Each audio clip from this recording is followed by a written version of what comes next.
Governor, thanks for sitting down with us. We My really pleasure. appreciate your time. Happy Thanksgiving week. Yeah, absolutely. To you as well. You've still got a little more than a month before you leave office. What do you, anything in particular you're striving to get done in that last month?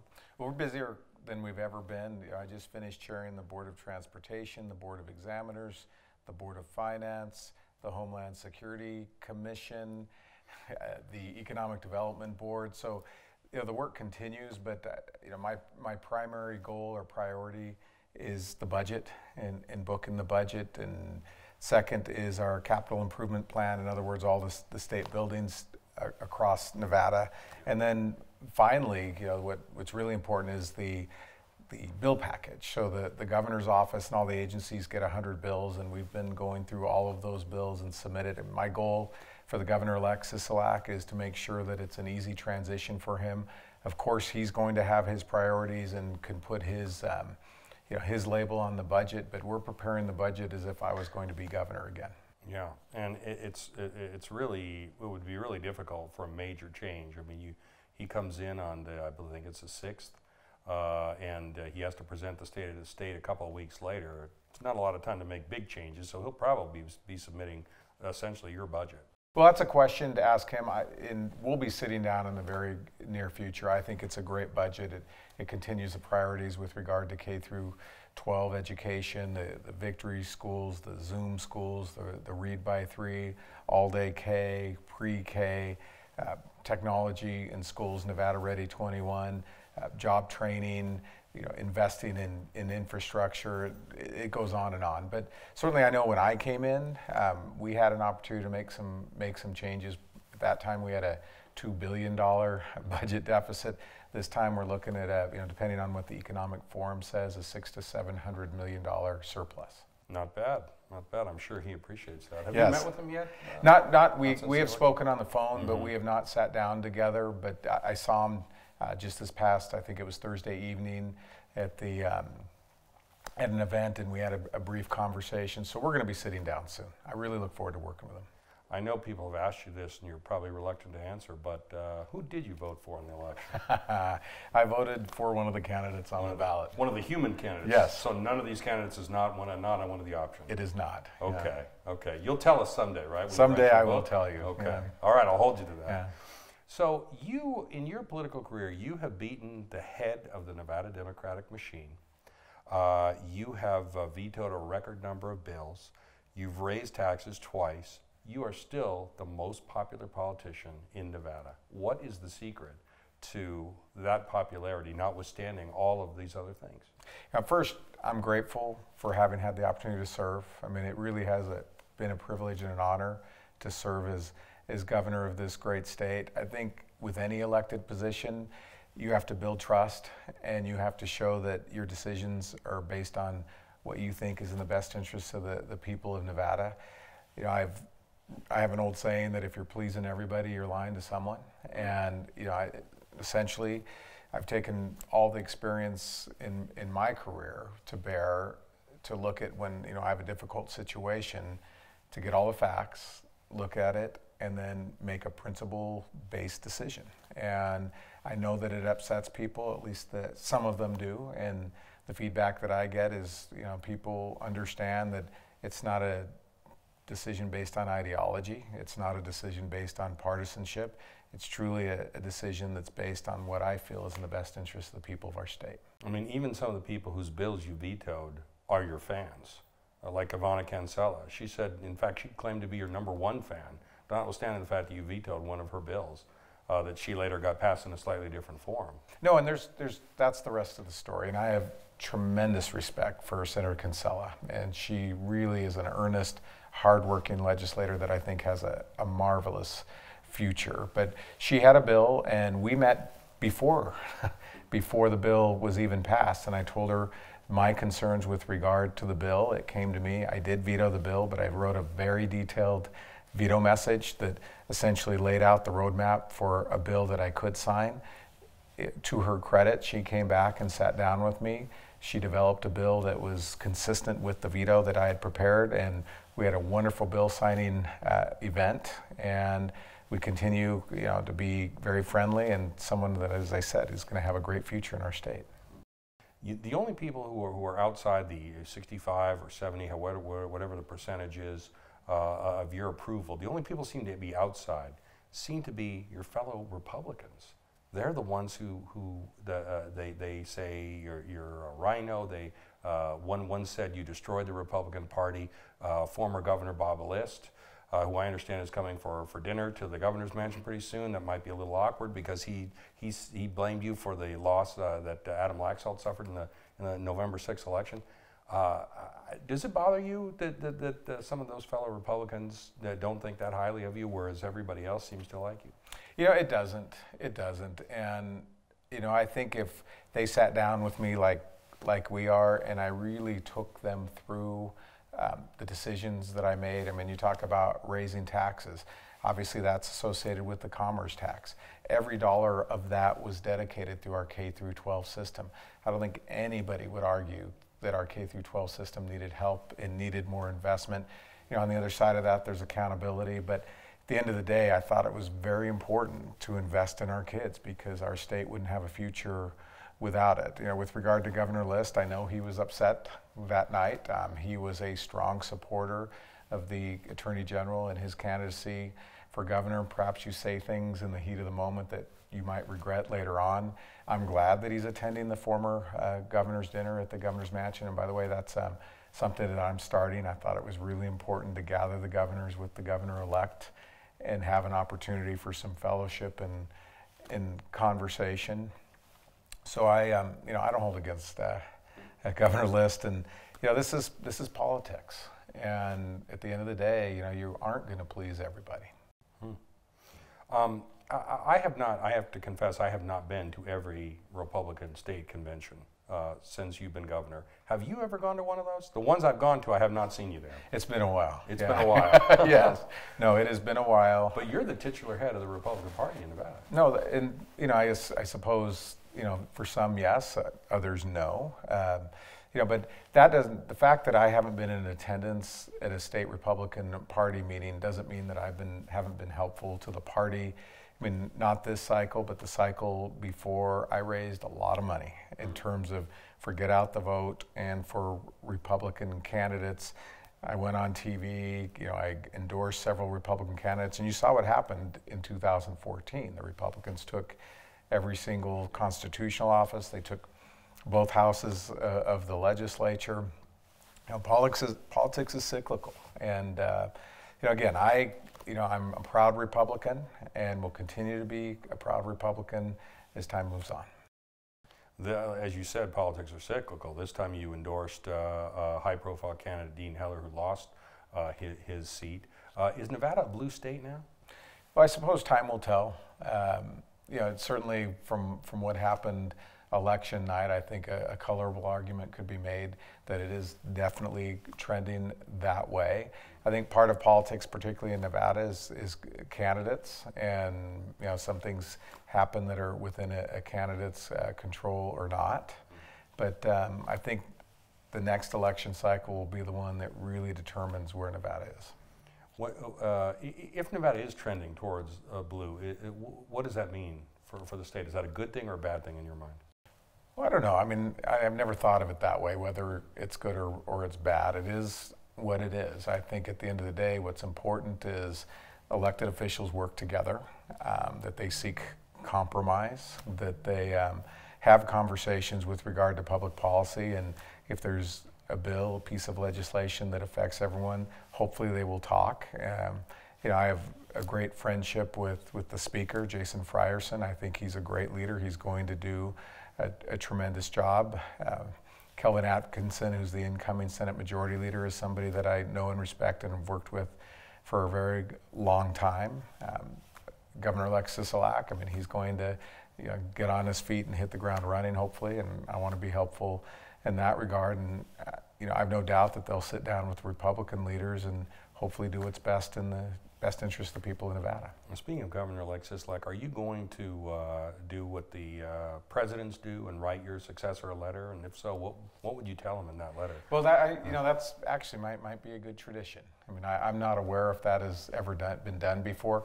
There is a tradition where Gibbons didn't write you a letter? He did not. where the former governors meet with the governor-elect immediately prior to they're giving their incoming speech, and so all of the governors will gather in the governor's office and do that. Perhaps I will. I mean, I hadn't thought about that. That's something I'd like to do, and again, a new tradition that could be started. What would you say to the next governor? What advice would you give the next governor about doing your job? Well, you got to work hard. I mean, you don't get a day off. Care deeply about the people of this state, make decisions and recognize that this is a very diverse state with very distinctive populations in rural Nevada, northern Nevada, and in southern Nevada. Meet with people, look them in the eye, listen to them. That's what I've tried to do when you're thinking about education. Visit schools. We lost count after visiting 300 schools. I visited over 100 different communities in our state. When you're making decisions, make it, go out there and talk to the people the best you can so that it can really be an informed decision. I mean, I could go on, but at the end of the day, just take care of us. One of the things you mentioned right at the beginning was GoEd. You kind of reorganized the economic development system in the state. Do you think it's going to be in good hands? Do you think it's going to go forward as it is, or will there be changes? How do you think? I haven't had that conversation.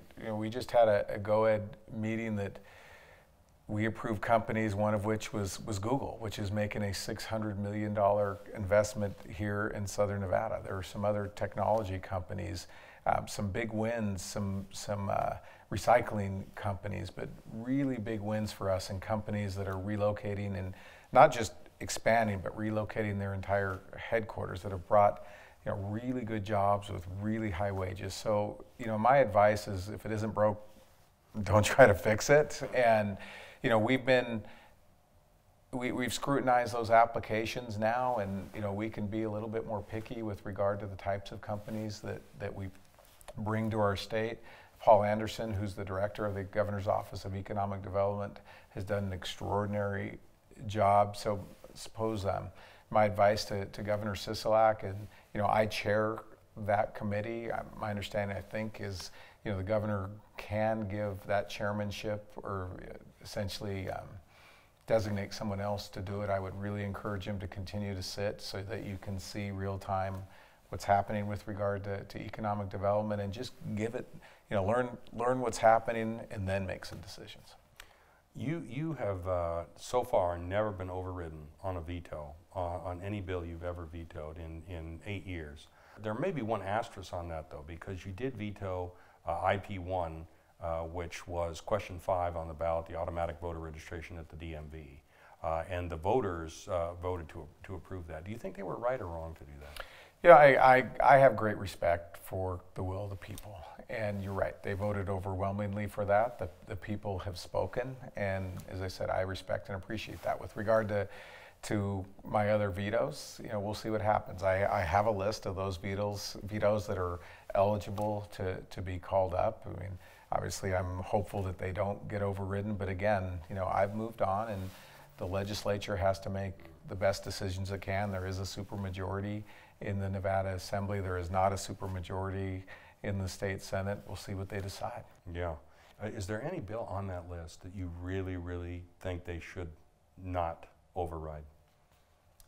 I wouldn't. I guess what you're asking, would I change my mind on any of those vetoes? The answer is no. I don't know if I would give any priority over any of the others. They should just take them one by one. Hopefully they'll read my veto messages, because I do believe that each one of those vetoes was not a partisan veto, but a principle-based veto that had good underpinnings and good explanations for the veto. And with changes in leadership come obviously changes in style. There will be a Democratic governor, a Democratic majority at least in the Assembly. They could probably pass some of that legislation and submit it to Governor Sisolak if they wanted to. Let me ask you this: do you think the state is going to be in good hands with Governor Sisolak? I do. I mean, he's got a long-standing public service record. He served on the Board of Regents. He served on the County Commission, which I think has a $5 billion budget itself. He's familiar with issues. I mean, he's someone that, along with me, experienced October 1. I mean, that's one of those parts of being governor that is probably harder than anything else, which is dealing, with tragedy, dealing with natural disasters, being the consoler in chief. So yes, I think he's prepared to do this. There is always a learning curve, and there is no book that you can open up and turn to the page on how to deal with a specific situation. But I've told him I will always be available. I'll still be in the state if he wants to seek advice with regard to any particular situation, but no doubt I think he's equipped to do the job. Would you say October 1 was that the lowest point when in your term as governor?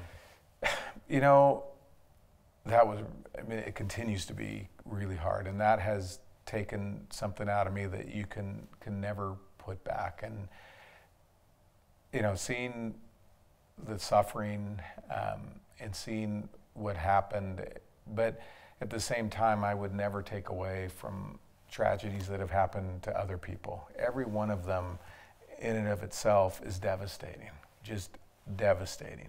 And so you just take them one at a time. You do the best you can to as I say, console the families and the victims. You try to learn from them and see if there's anything that you can do to try to prevent that in the future. That's something that I did immediately after that had happened, and with regard to the Homeland Security Commission and ensuring that that emergency plans had been submitted to the state. I'm not going to be back, but my understanding is that bump stock legislation is going to be introduced, and that's something that I would encourage to prohibit those. But as I said, again, that's the hard part. And when it comes to fires, and it comes to floods, and it comes to these brutal murders and activities, and as I said, it goes on and on. And again, I would just encourage Governor-elect Sisolak to be a human, and to make sure that as soon as you can get out there to meet with people and listen to them and learn from them. And that's not to suggest that he hasn't already done that, but that's hard. What would you say, and maybe it's October 1, maybe it's something else, what would you say is the most memorable moment from your 8 years as governor? Yeah, there isn't a single one. And I tell the kids this. One of the things I enjoy most are visiting those schools, and whether it's a kindergarten class, a middle school class, or a high school class, I think that's one of the things that's most validating is people that stop you in Costco or Home Depot or the grocery store, and they thank you because something you did or a decision you made a difference in their lives or their families' lives. The Medicaid expansion and people getting medical coverage that didn't otherwise have it, K through 12 education, and someone's child getting attention that maybe they weren't getting before, a smaller classroom, or getting resources that they didn't have before. I think those are the things that I enjoy the most. But in terms of a single moment, I don't know if there's one. Yeah. What would you say those type of things were also your proudest moment as governor?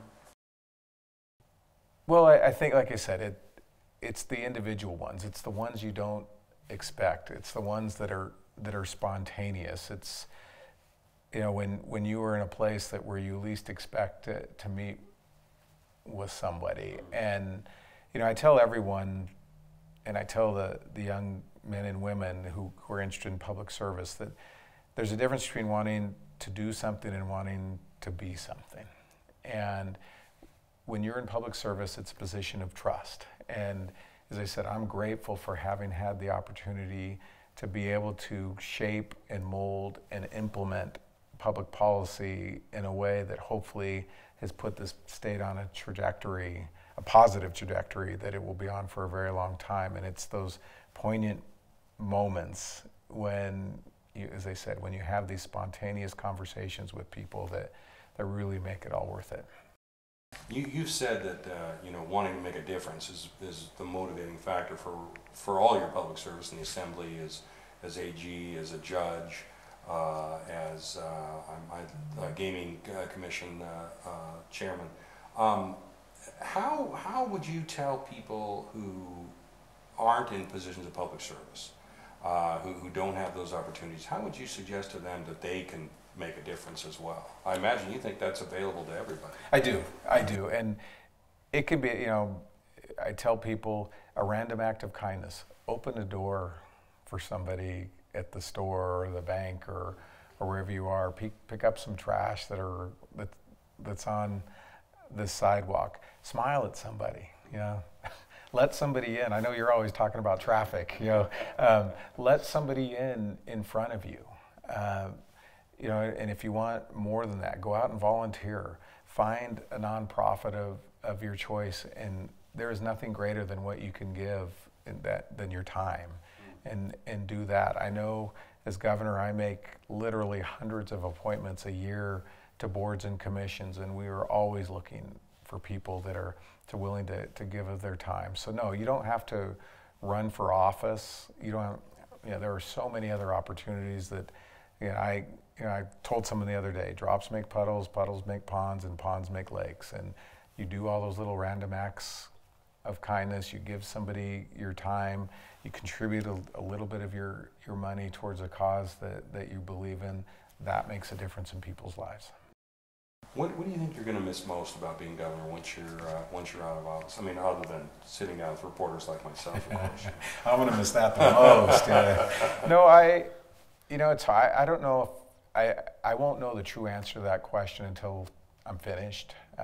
I think one that I've thought about is it's the ability for me to wake up every day and walk into my office and have the ability to make a difference in somebody's life. I mean, an example, I had coffee with a woman who had a sibling that was severely mentally disabled, and she'd retired from teaching and was basically the caregiver for her sister, and was really overwhelmed and wasn't aware that there was some state programming that could provide her some assistance. So the point being, as governor, you can walk in every day and really direct somebody to get some assistance. Or just last week, we're on another one of your favorite topics, Project Neon, which is 70+% done. That, to meet with the construction workers that have really been toiling out there and working extremely hard to make it a positive project. But to plan and implement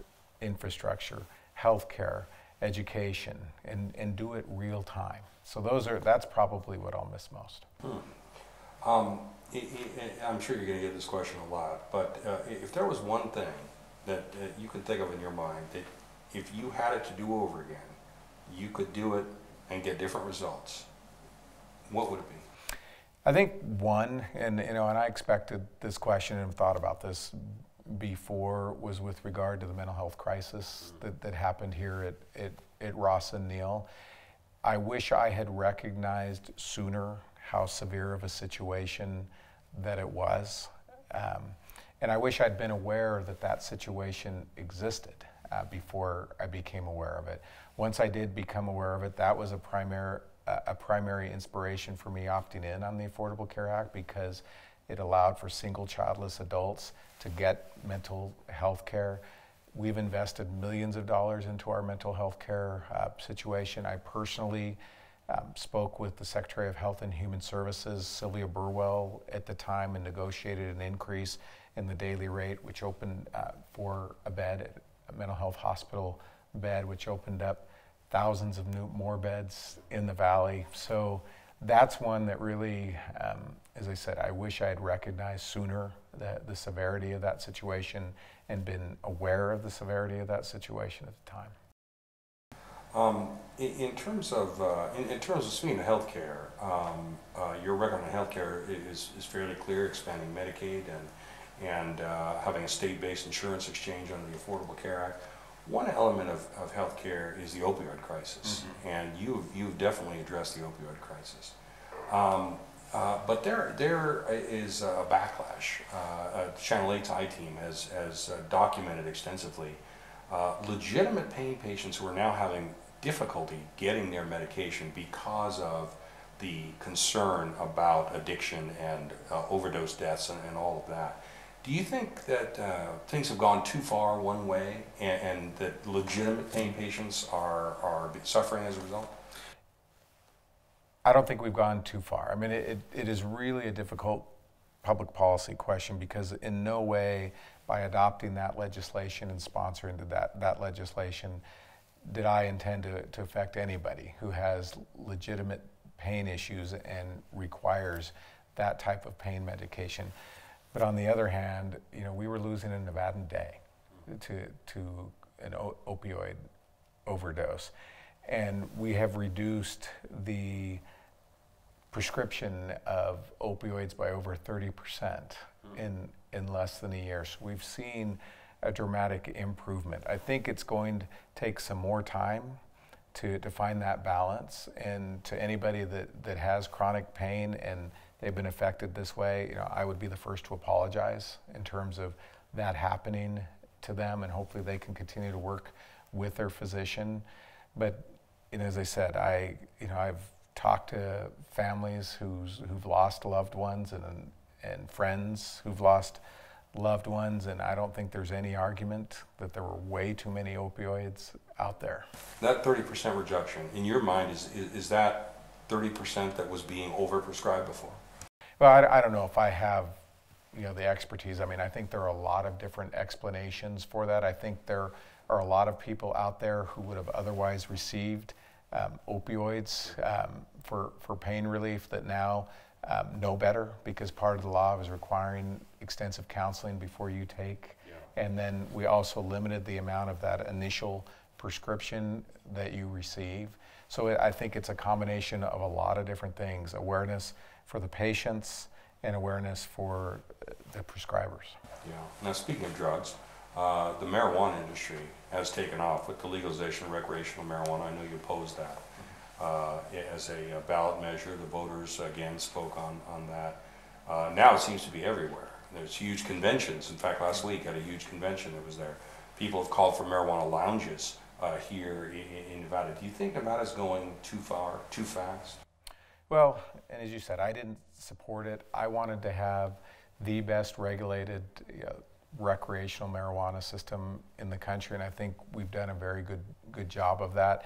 I think the sales of it has far exceeded what anybody ever expected. Another component in my State of the State in 2017, I proposed a new tax, a 10% retail tax that would go to education. You know, we at the end of the day, that money went into the rainy day fund, but we ensured there was the same amount of money that went to education, so education still did benefit. The budget that we just discussed that I'm preparing has changed that, and we're going to use the tax proceeds from the sale of marijuana to go directly to our K through 12 education system.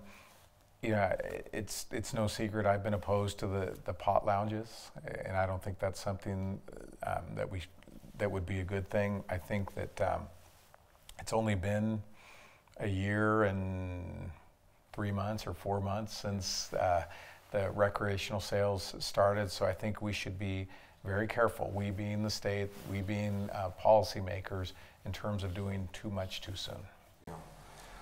In terms of, and I know it's hard, you know, you're still in office, but in terms of looking ahead, 20 years from now, say, what do you think people will look back on and say, this is the Brian Sandoval legacy? Yeah, those are always awkward questions to ask me to talk about that. I mean, history is going to be my judge. You know, I'm hopeful they will see that when it came to education, that we invested in our kids, and those kids that are going to be in kindergarten now, you said 20 years, will be hopefully just graduating from college and be able to get a job in Nevada, in a technology company, in advanced manufacturing, in UAVs and autonomous vehicles. I've really tried hard to set us up to be, you know, at the forefront of the new economy, so that We've invested in our universities, we've invested in healthcare, we've invested in our kids, we've diversified our economy, we've strengthened the core economy of Southern Nevada with regard to investment in the convention center and the new stadium. So that's, hopefully that somebody that really cared deeply about the people in Nevada. Great, sounds good. Well, Governor, thank you so much for your time. We really appreciate you sitting down with us after 8 years, and good luck as you go forward. Thank you. Thank you for having me, Steve. Appreciate it.